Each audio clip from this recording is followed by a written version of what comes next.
Podcast, Episode 5. I am one of your hosts, Joe Quinn, and I am alongside the king of PlayStation himself, Micah Magruder. Micah, how are you today?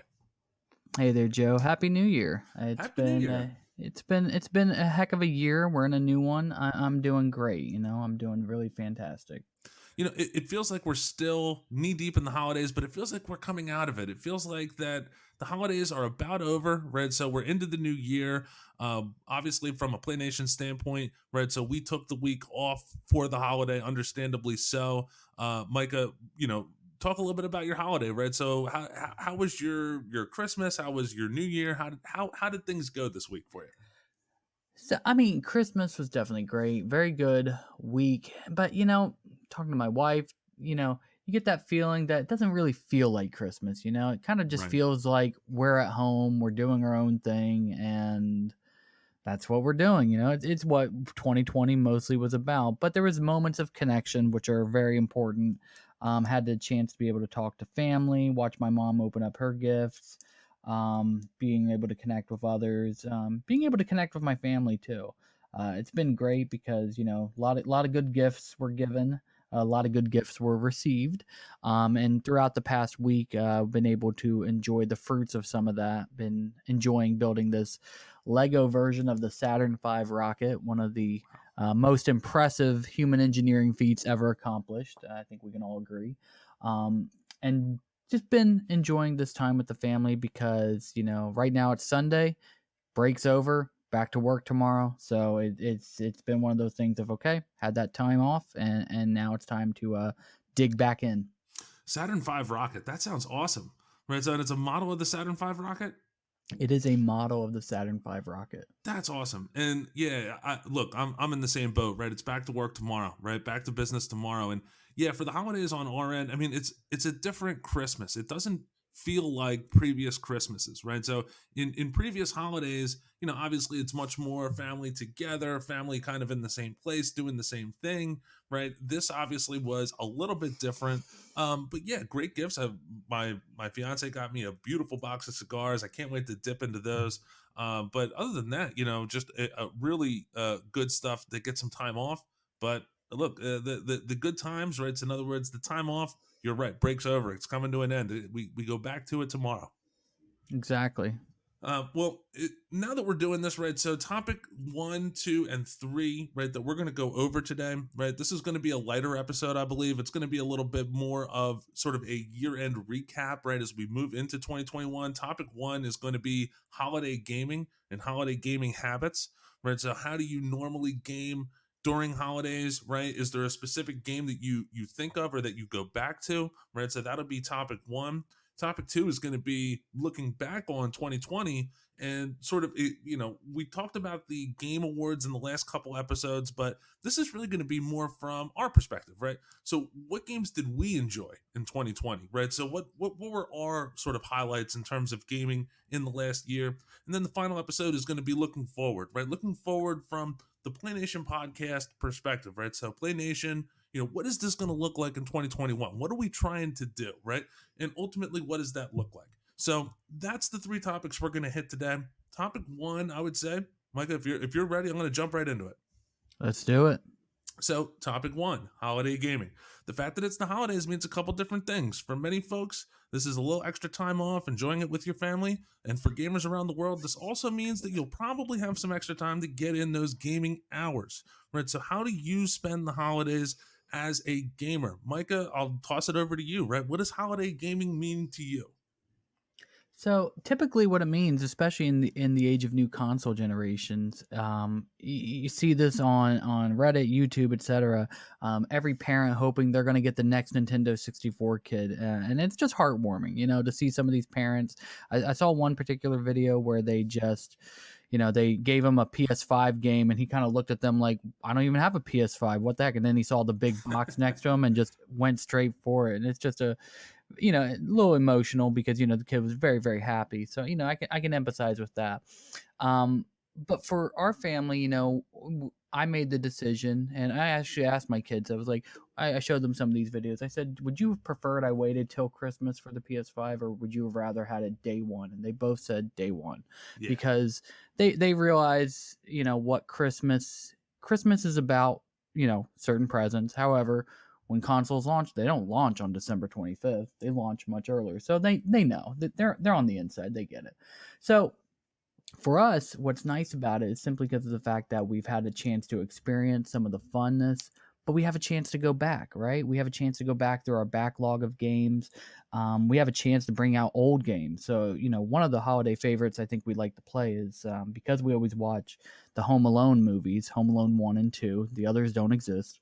My wife, she played this game growing up, and so did I on the Super Nintendo. Home Alone 2 Lost in New York, a side scroller game where you're running as Kevin McAllister, running away from different NPCs in the game. And it is a kind of hard game simply because the controls are kind of janky, and you got to know where things are. So my wife, she'll play it, and then I'll play it. And then this year we got the kids to play it, and they were kind of.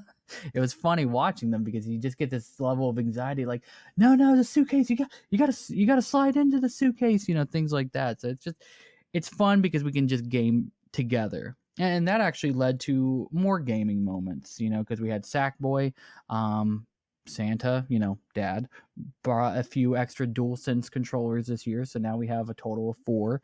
So we had a chance to have multiple people playing Sackboy. And my wife was able to get into it with the boys. She was having fun slapping them around. Got a chance to set up all their PlayStation accounts, so now they're all working on becoming trophy hunters, and getting their trophies and everything. So I kept hearing ba-ding, ba-ding, every few seconds whenever they were playing, while I was building some other thing that had gotten there for Christmas. So, it's kind of fun, these gaming moments, to be able to just enjoy uh, not only yourself playing, because, mainly I'm just falling back on some old favorites, trying to go through. I actually finished The Last of Us 2, going through Ghost of Tsushima, and continuing on my Red Dead journey. But watching other people play and game and laugh and enjoy themselves, that's what holiday gaming's about, I think. Well, there's a lot to unpack there. First of all, the life of a trophy hunter, right? As the kids in the family are getting into this life as a trophy hunter, right? Godspeed to them, because I'll tell you this, right? That is a life it is a difficult life chasing those trophies, right? So that's a long, arduous journey. Yeah, so that's cool. The second thing is that it's really interesting to hear about, when you talk about old games, old holiday games, because in the olden days, like the NES and SNES and Genesis and all this stuff, it was really common to have those licensed titles, right? So in other words, you have licensed titles that were tie-ins to movies, right? So Yeah. Home Alone had its own game, RoboCop had its own game, Batman had its own game, and a lot of these games, when they would release around holiday time, right? So they would release right around there. So it's really cool to think about the best holiday games, like we in the past tense, going all the way back, because a lot of them are those really cool license games. Batman comes to mind to me for the NES, right? That was a really cool, or Teenage Mutant Ninja Turtles for the NES was another great game in that way. But yeah, so holiday gaming is interesting because there's this juxtaposition, right? So you're between two places, right? There's this fork in the road, because holiday is really, really special because you do get to spend, well, in normal years you would get to spend a lot of time with family, right? And that's kind of what the holiday is about spending time with family. However, and this is key, right? So in other words, when you're doing all of these Christmas things or these holiday things or these holiday events, right, it actually, you have all this time off, but really that time is in many ways spoken for, because you're I mean, because obviously you're doing these great, wonderful things with your family. So when I think of holiday gaming, believe it or not, there's one thing that comes to mind, right? And it's the PlayStation Vita. Because the PlayStation Vita is, in my mind, it is the solution to this problem, right? Because when I think of, going over my parents' house, or staying over my parents' house, or, going over my fiance's parents' house and spending time there, right? Late at night, when all the gifts are sort of opened, right? All the turkey's been eaten, right? It's sort of, everything's quiet for the moment, right? You can just sort of lay back, and you have that handheld console, right? So I think of Persona 4 Golden on the Vita. I think of Freedom Wars, right? These games that are these big, big games, long games, 200-hour games that you're able to play, and you're able to play sort of on the road, on the go, right? You're able to have those moments right? Again, while at the same time experiencing that family joy, as they would say, right? So is portable gaming something that Micah, you've ever played around with on the holidays? So not until I was an adult. So I mean, it's funny you just mentioned the PS Vita because while going through trying to find something, I found my PS Vita finally. Oh, So and it's actually sitting right next to me. I'm trying to get it to charge and it won't turn on the thing. But so portable gaming, I think in this age makes sense. I look at my kids, hmm, they have their phones or they have an iPad or something. And that's another thing. For some reason my kids got back into Subway Surfers. You know, that simple, it's a rail yeah, game. You know, you're just on a rail swiping left or right, jumping up and down.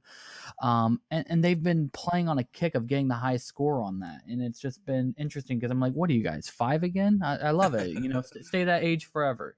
Um, but it's been, I think mobile gaming makes sense because it's personal and it can also be hey, what you playing over there? Oh, I want to play that. You know, it's the kind of thing that's infectious, you know what I mean? A lot of Among Us happening. You know, you can play that on your phones. They're all playing on their PCs right now.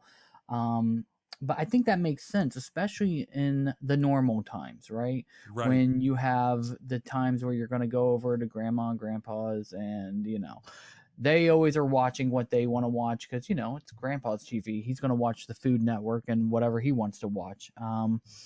Or, just some kind of movie people don't want to watch. But yeah, that I have seen it a lot of times. You know, my daughter holding her phone and then the two boys by her side just watching her either play something or watch something. I think the mobile aspect makes sense. It's both personal and also invites others to a certain extent.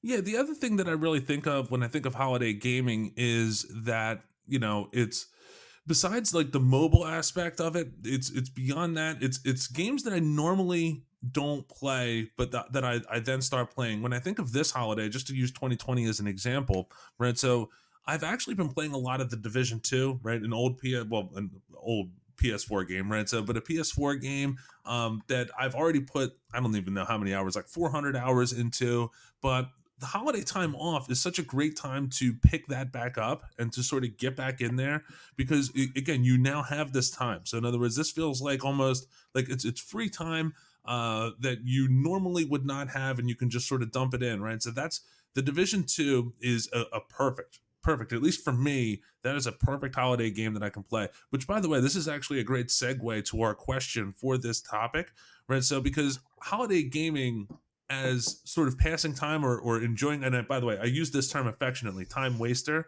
right? I love wasting time. That's some of my favorite time is wasting time. But what game comes to mind as the best time waster, is something that you could just dump hours into and just almost lose track of time? I mean, for me right now, it's Red Dead Redemption 2. I mean, That's perfect. I already put 117 hours into the game. 117. That's like almost it's a half a week at least, you know.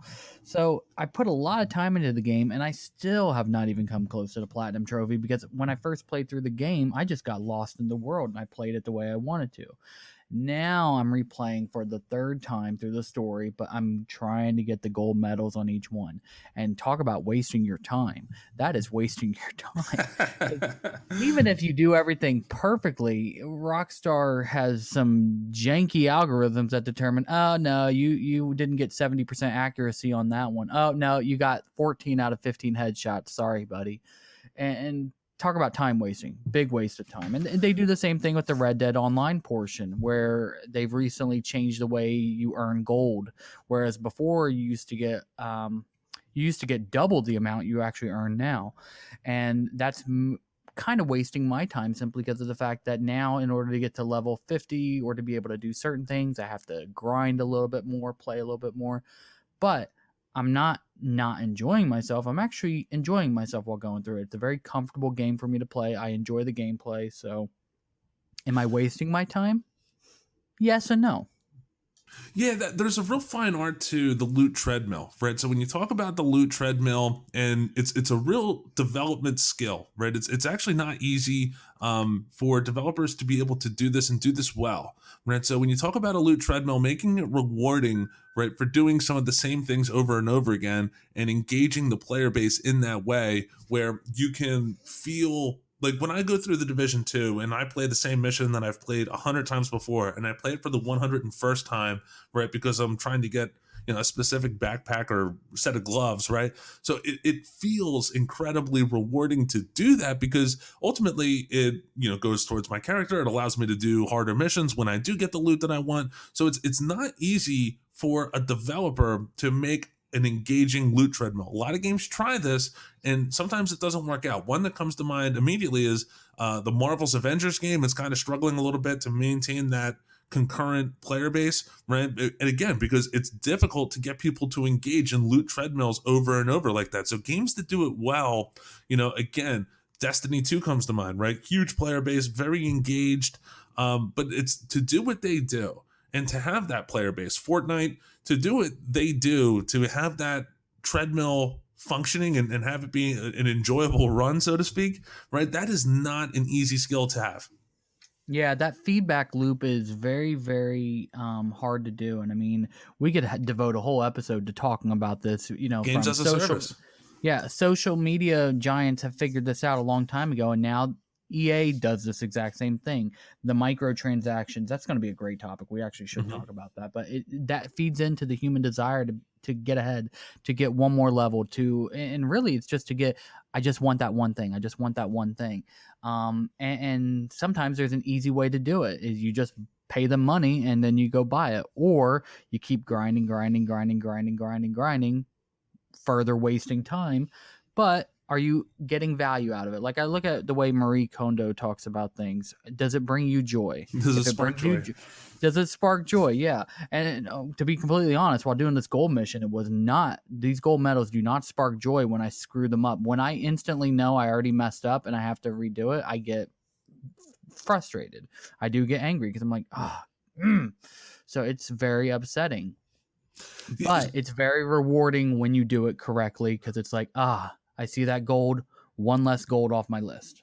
So adding microtransactions really inserts it. You're right. We could do a whole episode on this, right? So but the microtransactions really insert another layer, a complicated layer to the loot treadmill that either makes it better or worse. And the example that just zoomed right into my mind was Star Wars Battlefront 2, because when they launched that game, and I understand they fixed this, but when they initially launched it, it was really, the treadmill was way out of whack. It was like, if you wanted to play as Darth Vader, you had to grind for like, I don't know, like 300 hours or whatever it was, so that this way you could play as Darth Vader, which why he wasn't included in the base game, I don't really understand. But they also had it so that this, or you could pay $5 or whatever the amount was, right? So the microtransactions were very clearly designed to be, so in other words, they were really designed to be the primary way to advance your character in your game, right? Was just to sort of pay money out of pocket.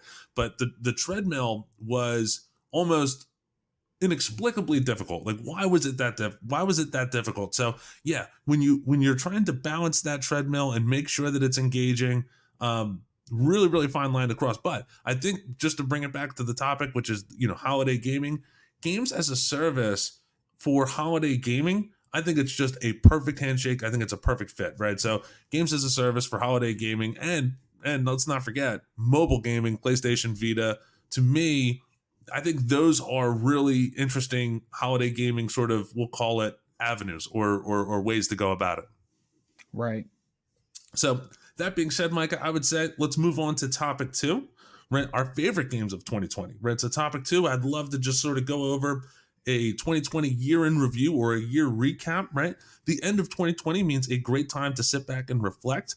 Where are you going? Well, to know that, you have to know where you've been, right? And this is a great opportunity to go over 2020 in that way, by sort of highlighting and talking about and celebrating our favorite games. Micah, 2020, what did 2020 mean to you in terms of games? So, going back on it and having just finished The Last of Us Part 2, I'm realizing I have played every Game Awards Game of the Year game at this point, including Hades, because I did get it on the Nintendo Switch. And The Last of Us Part 2 is the only one I have finished so far. in 2020 too. So I did get a chance to finish it within the same year. And that really comes down to the way I play, right? Earlier in the year, I got more into Red Dead Online through Stadia. Don't ask me why. I was Right. just interested in it and playing it, and I got sucked into it because you know what? It was just something fun to do. Um, and my PlayStation wasn't upstairs, and I was all the time, so I was just playing it. But the later in the second half of the year, whenever The Last of Us Part 2 came out, I started saying, all right, everybody's hyped about this game. I got to start playing it again. So I actually finished The Last of Us and meh. And then finished The Right. Last of Us Part 2 and not so meh, right? I have some arguments and disagreements in certain areas. And I can certainly understand why haters are going to hate. But I actually did feel an emotional draw towards that game. Well, And there very much was a moment of catharsis having finished it. Whether I agreed or disagreed, it was just this feeling of release, you know? And it was a good way to, it was definitely a good game well, to be able to do that with. just to sort of cut in, I actually have a question, right? Because this is really interesting. Most people would be the opposite of what you're saying, right? So in other words, I think most people would be on the side of, well, The Last of Us was this masterpiece, but Last of Us Part 2, I feel kind of meh about, right? So to be the other way on that is actually, I think, a little bit, it's going against the grain, right? So can you talk about that for a little bit? Why did The Last of Us not speak to you as much as Part 2 did? I gotta say, because of the gameplay, I absolutely hate the gameplay. It's I'm not a stealth person. I like to go in guns a blazing, and that game would not let me do it. And also these stupid design choices, in my opinion, like oh, I'm gonna make a shiv that breaks in one neck. right. And the fact that you know in part one, you are a ragtag group of people, right? You barely any people at all. You're just a smuggler, right? So it makes sense that you have less ammo. In part two, when you're playing as the secondary protagonist, you are part of a very elite group of people, and you're telling me you can't carry more than 17 assault rifle bullets. That seems a little insane. So it's design choices like that. Like, I can't carry more ammo than this. Why? It's right here. I want to pick it up. Let me pick it up. It's just that those choices that I disagree with. That I guess I'm more spoiled by open world games where they're like letting me just fill my backpack up with whatever. So after playing, I think what they did is they improved the gameplay aspects tremendously in part two. Yeah. They made part two a lot more easier to play. Another thing too, the platinum trophy is not tied to any difficulty level, so I'm actually thinking about going back for that. And I think I kind of understand the feeling of where the story was in part two, having been a father and having a child who kind of, I won't say they hate you, but they're really mad at you, right? And that You're no feeling, longer cool. yeah, it's basically like they're basically like pushing you away, and I know exactly what that's like. And there was these flashback moments, particularly towards the end, when the night before the game actually starts. That particular flashback that I'm talking about, that really that got to me. Just that feeling of like, all right, they didn't end it the way I thought they ended it, so it's a little better in my heart. It's interesting because I think you have to, it's interesting to think about because The Last of Us, the more and more I think about it, right, it's a PS3 game, right? This is a game that is now 2 generations old, right? I used to refer to The Last of Us as, because I'm obviously, as we know, I'm much more high on The Last of Us than what you would be, because I always considered The Last of Us to be this sort of watermark for storytelling in games, like that it was the bar to hit for modern gaming. But actually, now that we're into the PS5, it's 2 generations old. It might even be considered retro at this point, right? So The Last Right. of Us, but especially when you talk about the gameplay, I mean, I agree with this part, right? So if you're talking about a criticism of it, yeah, the gameplay aspect of it is, at this point, it is old. It is retro, right? It is an older game. But to come back more to part two, which is the 2020 game, yeah, they completely revamped so many of these gameplay elements that, again, felt 2 generations old. and they're making it more modern, like being able to crawl underneath vans. The combat felt more intuitive, and it felt more fluid. It felt more, almost I want to say, smooth, right? Because the Last of Us, original Last of Us combat, it is kind of janky. It is kind of harsh. It's like you're either exposed or you're hidden, right? And there's sort of like a very, very hard on-off switch that exists with that. So in other words, when you are discovered, it becomes very sort of abrasive very quickly. Right. But part two fixed a lot of that stuff. But you also mentioned that you played Hades. I'd love to hear if you have any initial thoughts on Hades, right, on the Switch, right? Is this something that I need to play?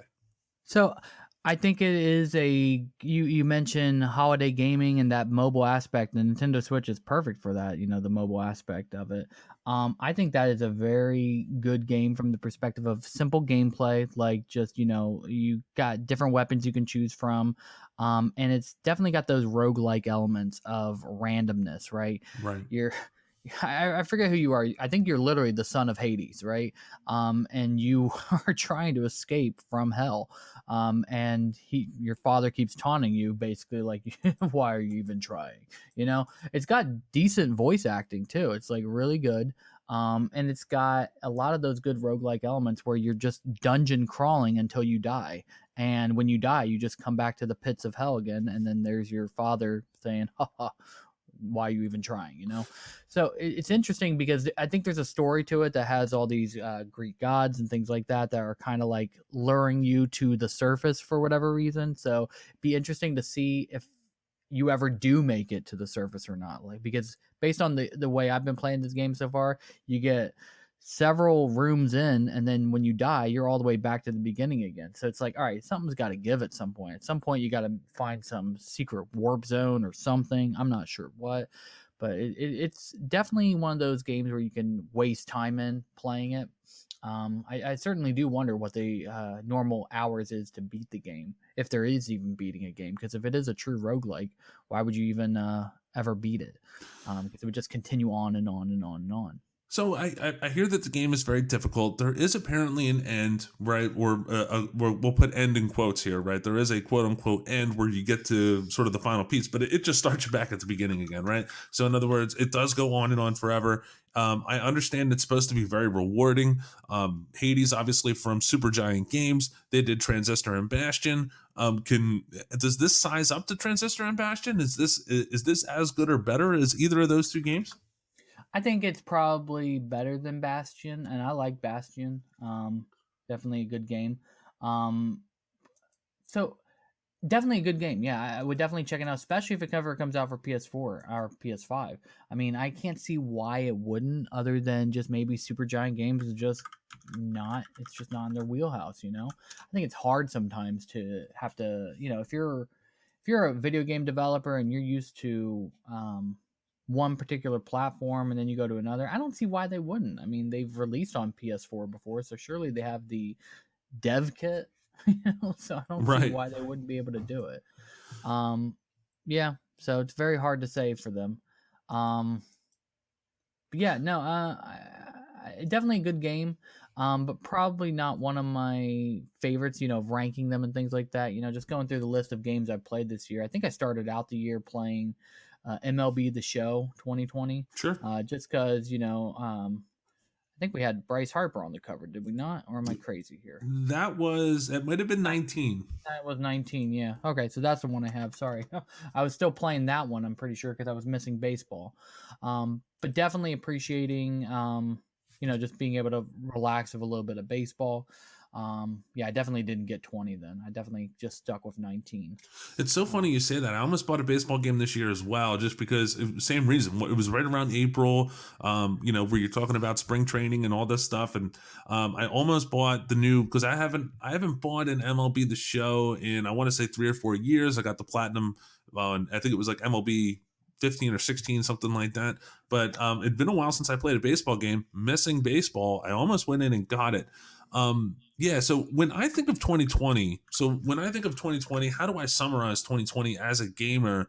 To me, and I'd love to hear if you agree or disagree with this, but for me, I feel like 2020 was very much a golden age and almost an exclamation point for Sony first party studios. This 2020 felt like Sony first party studios on all cylinders, hitting every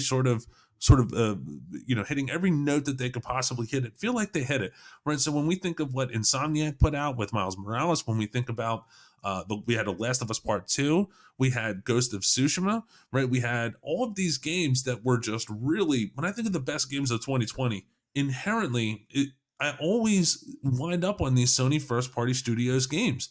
And I genuinely think that they're defining sort of gaming moving forward.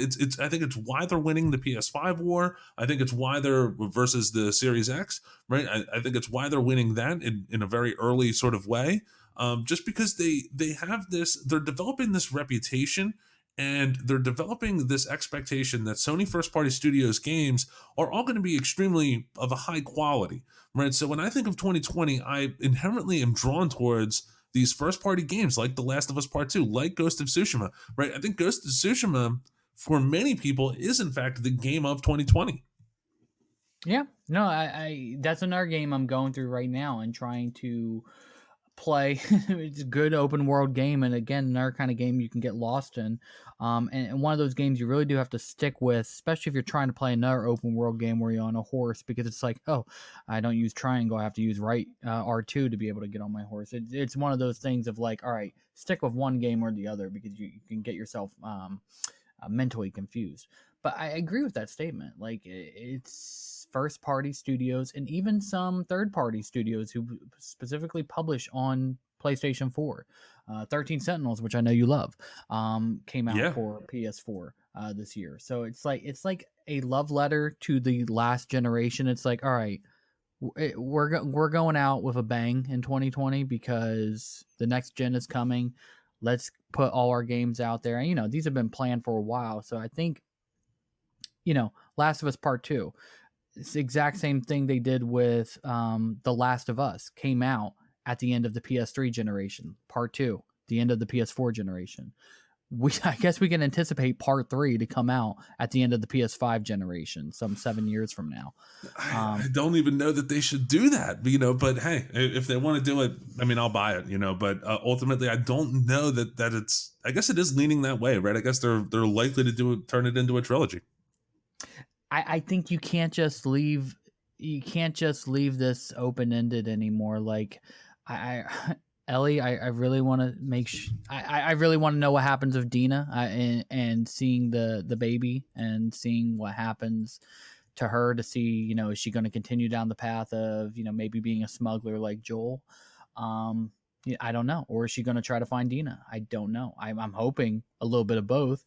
And also the same thing with Abby too, love or hate her. I'm really interested to see what happens between her and Lev, seeing what happens to their story after going on that boat. Will they be involved at all? Whatever the most morally screwed up, sort of mixed up ending that could possibly occur, that's what I'm assuming the end of Part 3 will be. It'll be like the kid grows up and that's how Ellie comes to an end, right? Ellie comes to an end at the hands of the baby that eventually grows up. But, I'm sure whatever it is, it'll be very dark and depressing. That's for sure, right? And by the way, just to sort of circle back to it, 13 Sentinels, Aegis Rim, that is no joke. That is low key one of my favorite games of 2020, just overall. And I was looking at a couple other things, right? So in terms of indie games that came out in 2020, I want to give a shout out to Spiritfarer, right? So Spiritfarer was a great indie game that came out in 2020. You played that as well, didn't you? Did you jump into that one? So the only reason I jumped into that one is, I'm part of a Unitarian Universalist church, wow, shock. Not to get into that too much, but one of my reverends spoke about this game and said, I'm not a gamer. I don't play games very often, but I heard about this game Spiritfarer and he brought it up as his message. It was like 20 minutes of his message was specifically about Spiritfarer, and talking about it. So I was like, all right, if it's good enough for him, maybe I should check it out. And that is just a low key, very simple game for anyone to be able to play, right? Because you are just a guide for spirits to be able to go from the I want to call it the middle realm. I'm probably screwing it up, but they're in this realm where you are, and you're helping guide them towards the gate so they can cross on. I got maybe 5 hours into it, and I still have not actually helped my first spirit got move on, simply because of the fact that there is a lot going on that I think you have to. I don't necessarily know if you need a guide, but if you keep coming back to it and out from it, back to it, out from it, you kind of forget what you're doing. And maybe that's part of my problem is I got maybe 3 or 4 hours into it and quit, and then got the last hour into it and being like, all right, I forget what I'm doing here. But that is definitely a good game to relax in. Very simple because you got some simple crafting type elements of cooking, vertical towers on your boat where you're building stuff. It's a very interesting design choices, but kind of cute at the same time. Um, and it's meant to make you relax. Like, you're forced to go to sleep every night because at night nobody's awake and you can't do anything, so it forces you to go to sleep at night, so that you can start the next day and everything. That's actually how the save system works too, I think. Well, I also So I also think it touches on sort of the underlying sort of theme of the game, which is that time is finite, right? So in other words, that there is a limit on how much time that you have, whether it's in a day or whether it's in your entire life. And I think that Spiritfarer is a great example of how the interactive nature of video games, right? So the interactive function of video games allows sort of developers and creative people to tell stories in a way that you really can't tell in any other way, right? So in other words, the fact that the interactive nature of the game, the fact that you are quite literally, well, I don't know how you would even say it, you are escorting these people to the next life, right? And it's the act of actually doing it. You actually have to be on the boat. You actually have to, grow the food and, make sure people are happy. There's also this underlying theme of unresolved business and getting your affairs in order, right, which is really, really compelling stuff for a game that when you look at it aesthetically, because aesthetically speaking, it's also a very gorgeous and beautiful game, right? It almost looks like water paintings, right? So it's a, you would think if you looked at it, you would think, oh well, this is a very light and airy and fluffy game, and in many ways it is that. But when you talk about, again, unfinished business and escorting people to the other side, right, of the afterlife, there's a real, this is a current that runs actually very deep. I like the sort of when the game almost has this, I don't want to say dark, because dark's not the right word, because it's always optimistic, or it's mostly optimistic in terms of the theme of the game, but it has this sort of very heavy tone to it that, to me, makes it that's the sort of where the bread is buttered for me, is the heavy tones and the heavy themes. no, I agree with that. And coming from an indie dev whose tagline is "We design AAA quality games with an indie heart," it's great to see that. They got nominated for Game Awards for Games for Impact, and I definitely agree with that. I don't know who won, but an impacting game for sure. It definitely is, because that topic of death. That's exactly why I'm part of this church, is simply because of the fact that the topic of death is something that I have had in my heart and mind for years. And preparing for it is something that you do every single day, because it could be today, it could be tomorrow. You don't know. And that's the kind of thing that I appreciate games like this that remind me of my mortality, simply because of the fact that when I'm wrong, when I screw up, when I yell at my kids, I don't take that anger, or even hatred, not towards my kids, but hatred in general. I don't keep that going with me, because I don't want things to end that way. I want things to end with peace. And I think that's the perfect thing that Stella is doing throughout the game, is bringing some of these characters in the game peace, so that they can be able to finally move on. Yeah, I think it's really interesting in that way, and I think this is also why, when I talk about where I lean more on the side of, liking sort of these story-driven games, because I like when a game is not afraid to tell me something. I like when a game is not sort of pulling any punches with respect to something that it wants to get across, right? So in other words, games that really are, by the books in terms of the story and everything. You could almost, experience the entire game of the entire story of the game and not even really remember. It doesn't resonate with you. It doesn't stick with you. It's very blasé, right? So I like it when a game is not afraid to tell a very, very bold story. And not that Spiritfarer is like, wow, this is so bold, but I like that they're not afraid to touch on the thematic pieces that they wanted to touch on. So just shout out to Spiritfarer. Also, speaking of completely well, I'll say interesting games of 2020, just two other games I wanted to give a shout out to, very social games, which are Among Us and Fall Guys, right? So Among Us and Fall Guys, two of probably my favorite games of 2020 in terms of games for the time, right? Because 2020 has been about quarantine. It's been about staying inside, not socializing. So being able to use games as a socializing vehicle, right? Among Us and Fall Guys for me and for my family have really helped sort of bring people together in a digital way. I don't know if you experienced any of that as well. I mean, definitely. I mean, my kids are Roblox fanatics. They love the Roblox games because simply they can play any kind of genre with their friends, or they can even play by themselves if they want to. There's just so many different ways of being able to play that game. But Among Us got a big hit with them. And Fall Guys a little bit too. They all three of my kids played it at one point. Even I played it at one point. It's definitely just a wacky game, right? It's just you're in this little I wouldn't even call it a TV show. You're just in a game show, right? And it's just very similar to those God, what are they? The can't even remember the name of them, but the jelly beans. It's like very similar to Wipeout too. Right. Like where you're just wiping out in the game, and it's just fun because you're like, I'm almost there. Boink, got wiped out. My mother-in-law was watching me play one time and cracking up at it, because it's just funny.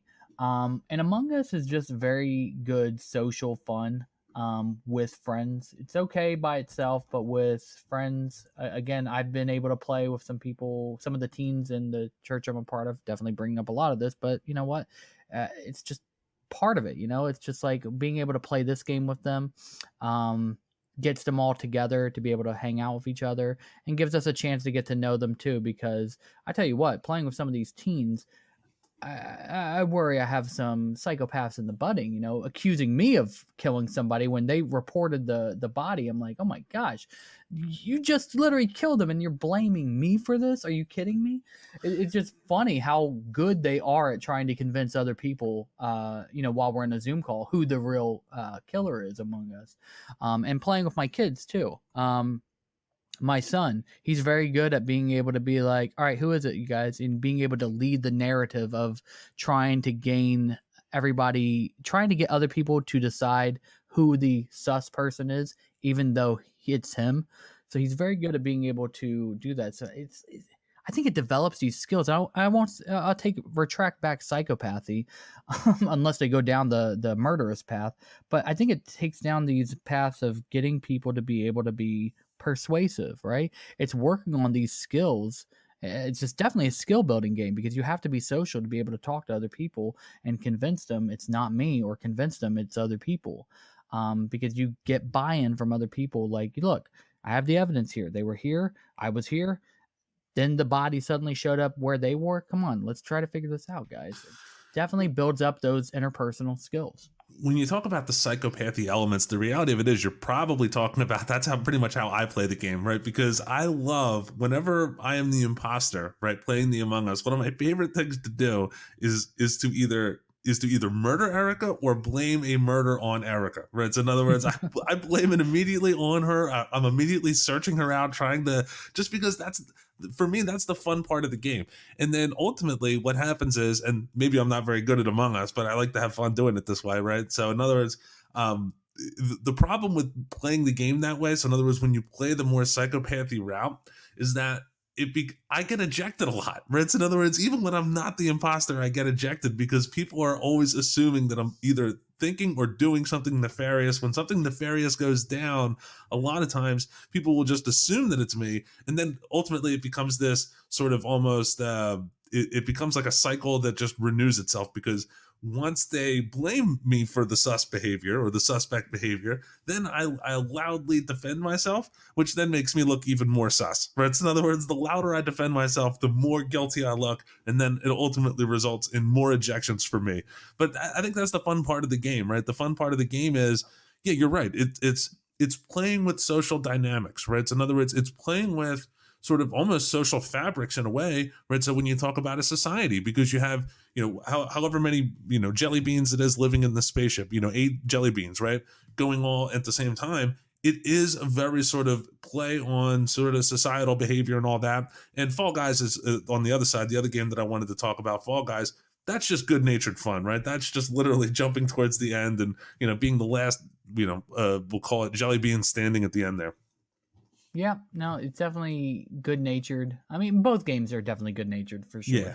Yeah. Fall Guys definitely a little bit more silly wackiness, and I've still never won that game at all. I'm sure there's a trophy at the end of it, but I have not. Look, I'm not bragging or anything, but I got about 10 crowns, right? So in other words, I've finished first about maybe 10 times or so, being a platforming sort of expert as one would be, right, in my shoes, right? Look, I've won it quite a few times.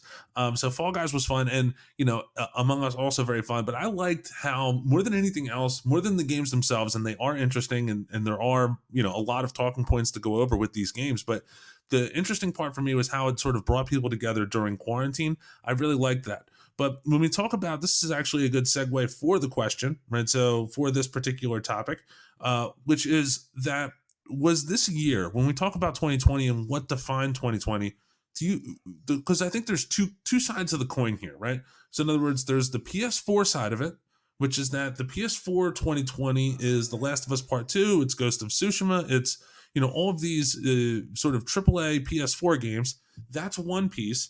And then the PS5 piece, which is that, the new games, the new consoles, the Miles Morales, the Sackboy, right? So in your mind, was 2020 defined by PS4, or was 2020 defined by the next gen or the promise of next gen with PS5? I think it was reality is it was defined by the PS4, but it is signed off by the promise of the PS5 and what's to come. And I don't know if I'm describing that correctly, but basically, like I mentioned earlier, like 2020 being the final year of this generation, every studio putting their love and heart and squeezing every flop of performance out of these platforms, which, by the way, you look at how hyper realistic some of these games look or how beautiful they run.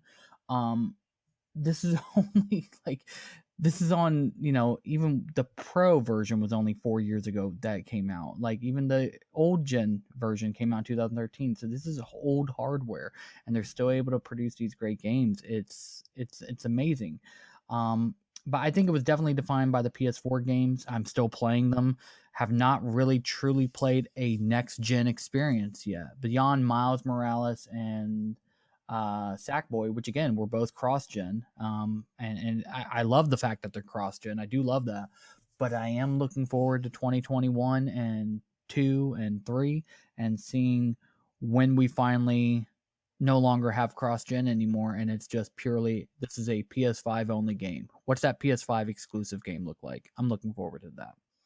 Yeah, even though when I look at this question, and I agree with everything you're saying, because I don't think that the answer to this question is a binary answer. I don't think it's one or the other. I don't think you would just look at this and sort of say, yeah, well, this year's definitely PS5, right? So I don't think it's necessarily one or the other. I think when you look at the PS5 and how that defines 2020, it defines it in a very forward thinking way, which is I think what you were alluding to, right? So the promise of PS5, I don't think PS5 has really delivered us outside of Miles Morales and Demon Souls and one or two others. I don't think the PS5 has really delivered to us sort of the experience that is polished, as really as stable in its legacy as the PS4 has provided, right? So I think 2021 will really be the year of PS5. 2021 and 2022 as PS5 starts to hit its stride. I think as we look to next year and the year after, because by the way, these console life cycles are now only about 3-4 years before you get that mid console refresh, right? So with the PS5 Pro. So when we look to the next year too, year 3, I think that's when PS5 is really going to hit its stride. But I think the 2020 itself was defined by PS4 games, as you mentioned, because I'm still playing PS4 games. I'm still playing The Division 2, right? So I'm still engaged in PS4 games more so almost than ever, right? I mean, this is really an interesting piece. So I think it's not necessarily a binary answer. I think it's partially about the promise of PS5 and beyond, but I think that, as I mentioned in my games of 2020, I think that this has been a golden year for Sony first party, and that means for the majority of the year, it means that the PS4 has been just one hit after another. So it's really been defined largely the games on PS4, but the promise of PS5. Yep. So let's get into topic 3, right? So let's move on to our last topic, 2021 and beyond, right? So 2021 is going to be a great year for PlayNation Podcast. If you are listening, thank you so much for listening to the show. You can always write into the show, as we mention every show. You can write into show@playnationpodcast.com, and please write with questions, comments, anything that you would like to say to either Micah or myself, or a question that we will read on air and answer for you, right? So feel free to write in.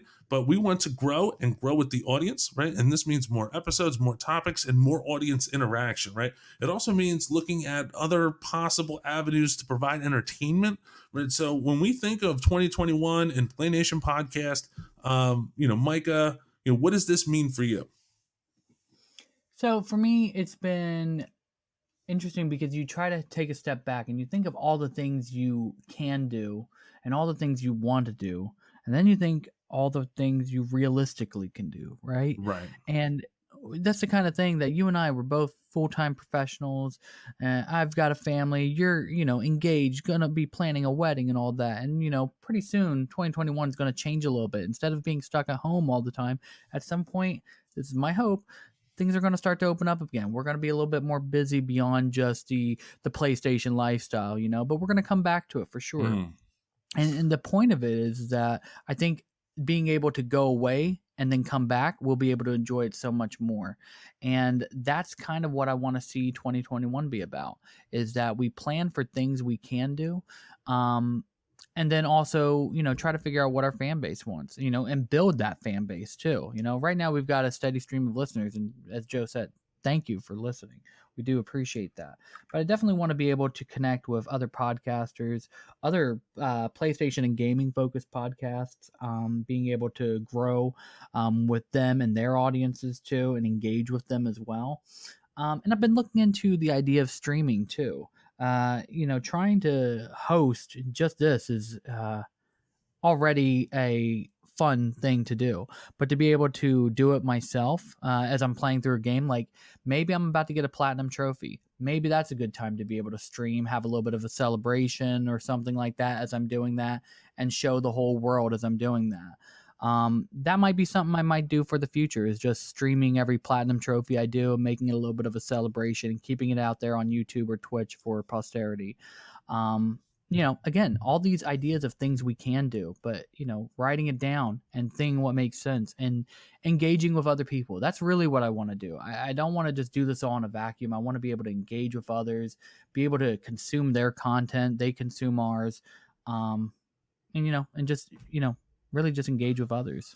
Yeah, rising tide lifts all ships. And I think that when I think of 2021 for PlayNation and what it means for the nation, I think that interaction in one word is what I think 2021, I think we want it to be all about, right? So in other words, if you're listening right now, right, we want to interact with you. If we do a Twitch stream because, we want to platinum, because we're going to Twitch stream all of our platinum trophies, which by the way is a great idea. It's because we want to interact with you, right? Or if we did say a YouTube stream or something like that, same principle, right? It's because we want to interact.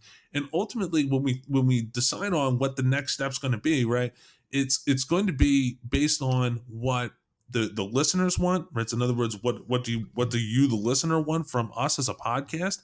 I love the notion of interacting with other types, right? So in other words, it would be so great if we could have another podcast on the show, or if we could have, maybe we were talking about Push Square or something like that, to have an organization come on and do an interview with somebody who's in the industry, right? So in other words, we want to interact with the listeners, but we also want to interact with the industry as well, right? So in other words, we want to interact with as many people as we possibly can to bring the most possible entertainment, because I think that's how the entertainment's going to come, right? The entertainment from this podcast is going to come with us interacting with you and others. Yeah, I agree with that. You mentioned interviewing others, and I think that's definitely what I want to do. Like, rising tide lifts all boats. I'd love to talk to some indies and talk to them.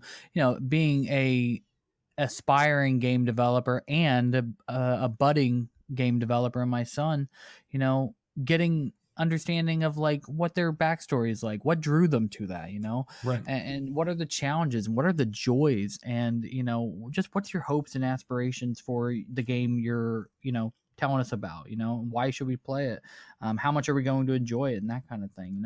I'd love to be able to do that. I love being able to have this time with you, my friend, to be able to chat and talk with you, because it's engaging. We already chat and talk about PlayStation all the time, and gaming and various topics, but being able to do this on a weekly basis almost with you has just been fun, uplifting, and again, engaging, communicative. We're able to actually have that engagement with one another, and love to be able to do that with others, especially within the industry, and maybe even with fans too. Bring them on as well too, to be able to ask the question, whether it's through we invite them on to the podcast, or just when they send the question in, they just record it. There's so many different ways we can do things, right? And that's what I'm looking forward to, is just being able to figure out what it is that makes sense, and just going for it. Yeah, I mean, if we could use it just to sort of leapfrog off of that, and maybe we're getting a little pie in the sky, but if we could even use the website so that this way listeners could record their questions and then we'll actually play them on the air, that's interesting.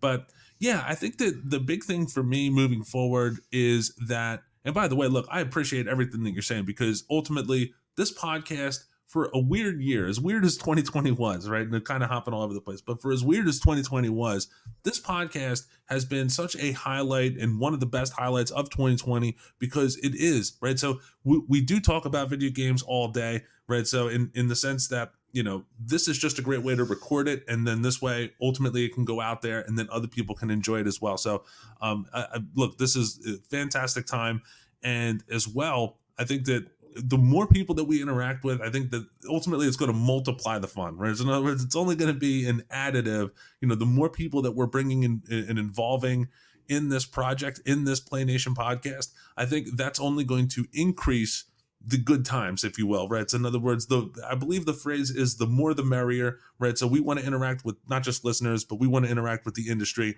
And I think that's what's ultimately going to get us there, to bring in the question for this particular topic, right? Because it's an interesting question.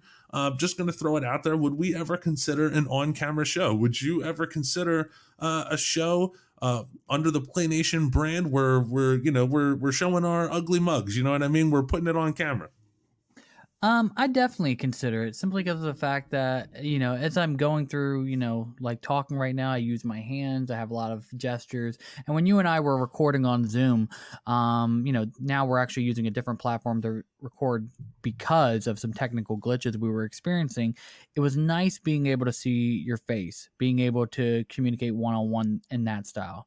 Now it's kind of like this disembodied voice in my ear. Am I, schizophrenic or not? I don't know, but I know I'm not, because you're talking back to me in a way that makes sense. What if I wasn't on the other end of the microphone, right? What if you were just literally, it's you're speaking with no one, right? So no, you're not schizophrenic. I can tell you that. Micah, there never was a Joe. Who are you talking about? He died years ago. That would be great. Simply because of the fact that it means you lived on forever, at least until I die. That's right.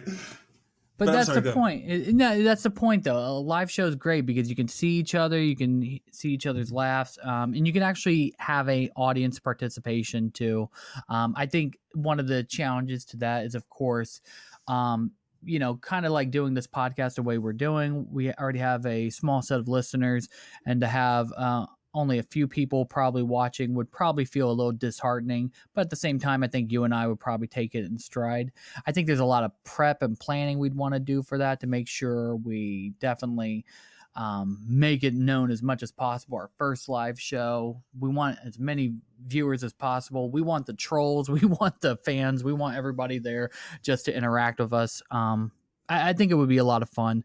I don't know if it would be every podcast occurrence, but I mean, if it became like we were big enough, I think it would. I think when we were doing the game awards, what I was seeing a lot of other people doing was they were actually superimposing their faces onto the game awards and reactions. I think those are the kind of things you and I would probably be very good at. The very next PlayStation event or something like that that comes up, we could definitely do a live broadcast of that, where we're reacting to that as well.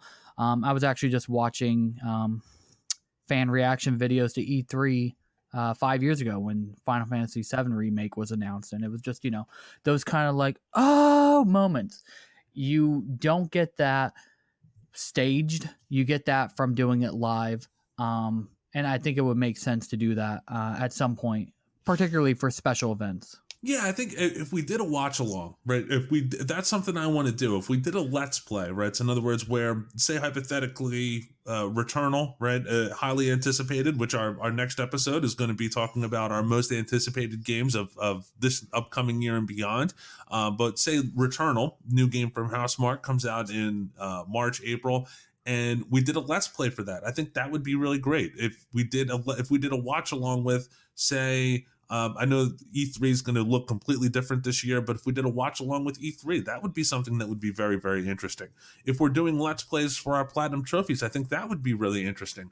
And you're right, it's not going to be an every week thing, right? So in other words, I think these additional pieces would be additive, and I think that they would really provide extra sort of value for people who are engaging with the PlayNation, right? So in other words, for people who are engaging with us, I think it's an additive piece that can really bring in, right? So in other words, it can bring in extra viewers, it could bring in, and again, more the merrier. It would just be more fun. And that would also, Mike, allow us to, sort of interact with other people in that way, right? So in other words, we can interact with whomever we would like in this fashion for things like, streams and Let's Plays and all that jazz.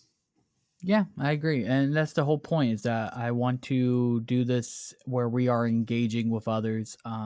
Simply because, you and I were both social creatures. We like interacting with each other. And I Yeah. think we want to be able to engage with a audience, a fan base, haters, lovers, whatever. I think we just want to be able to engage. So even though that this is being recorded in 2021, right? They're very early in 2021. I think that, this is really symbolically, we'll call it, even though it's not literally the last show of 2020, metaphorically, I think it really feels like the last show of 2020, right? So I think that as we wrap up the 2020 year, next episode, it's going to be very forward thinking, right? So in other words, we're going to be talking about anticipated games and I think what comes next, right? So Micah, now that the holiday is over, so to speak, right? What's next? What are your plans for this week besides returning to your labor, to your work, right? Aside from returning to work, what does this week look like for you?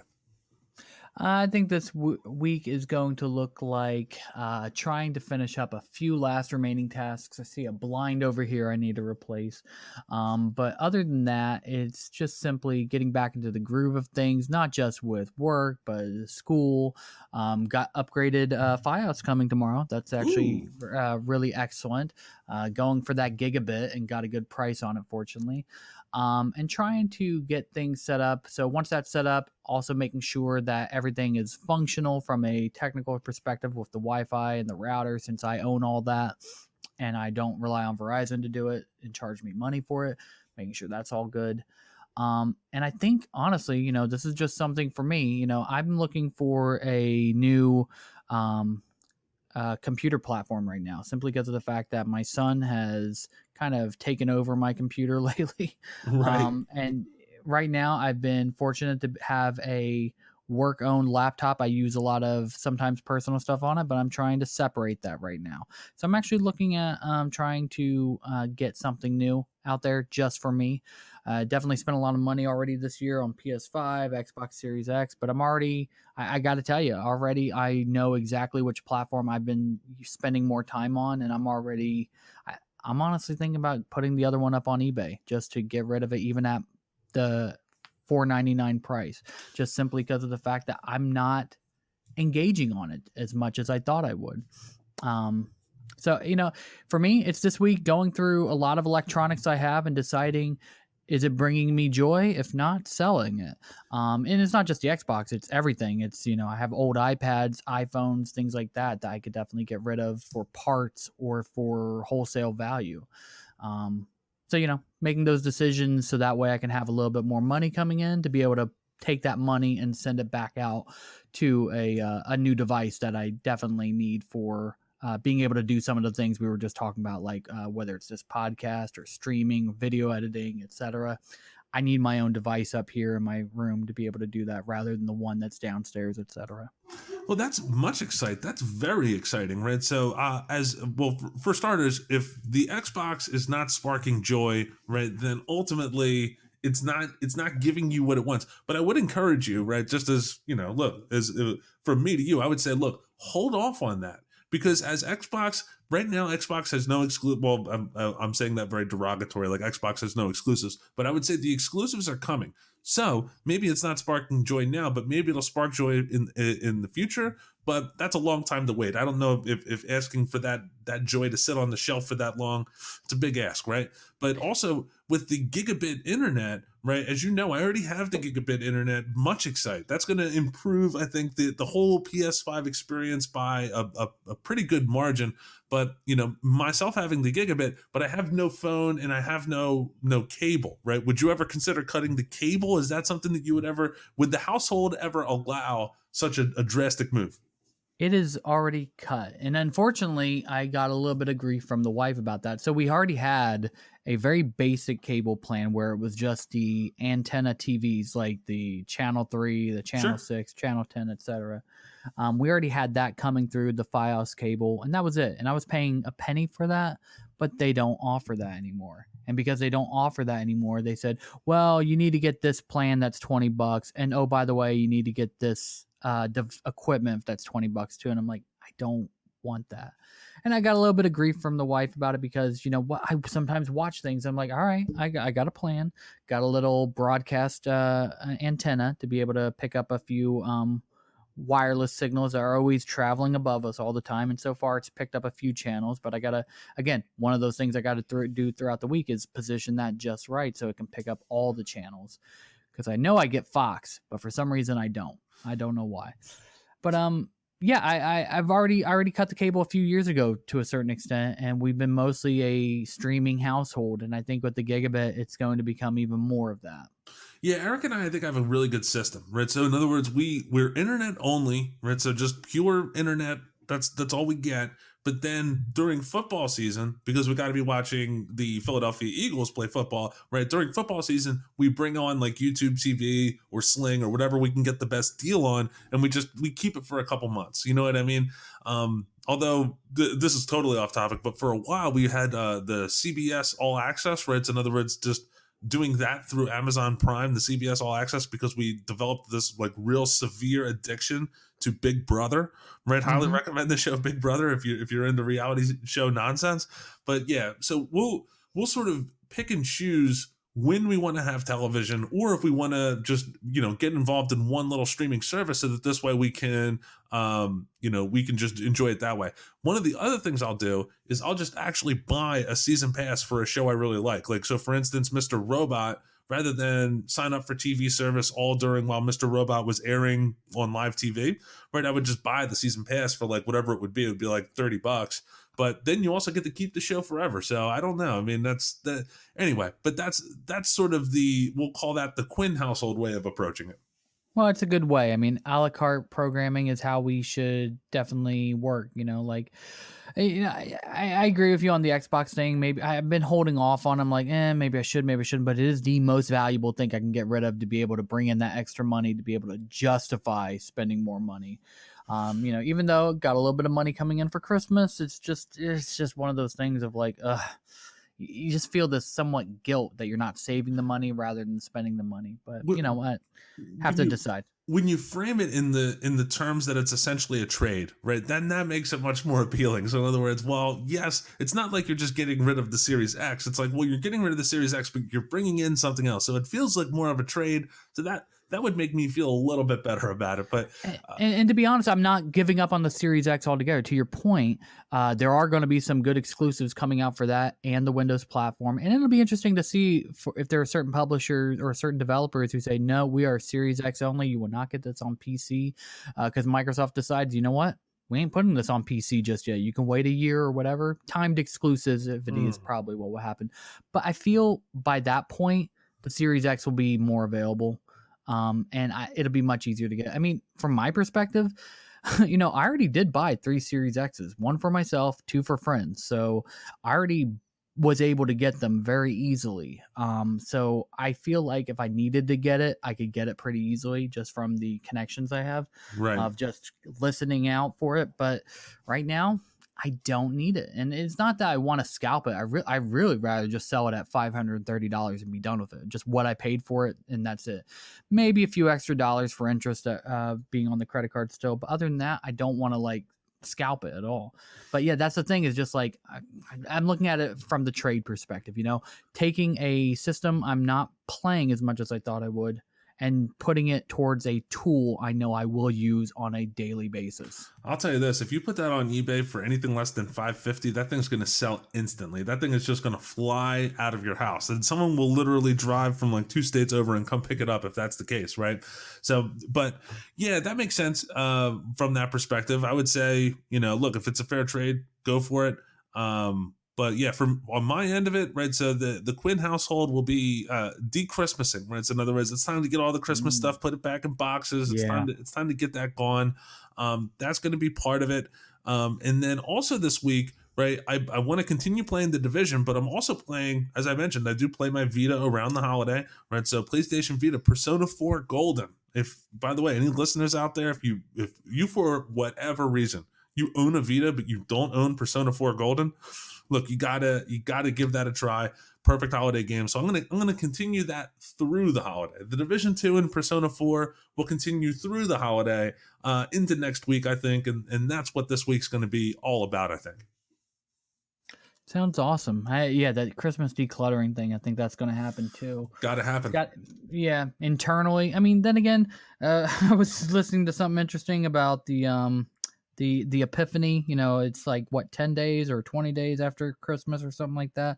That's how long you should wait until after you do Christmas decorations. But yeah, I think already I'm already feeling Christmased out. Once going back to work and everything, it's all right, time to get rid of this, move that furniture back where the tree was, etc. So post-holiday clean, it's very cathartic. It feels good, right? So in other words, you feel better after a holiday. You clean the house a little bit. It's a very, very good feeling.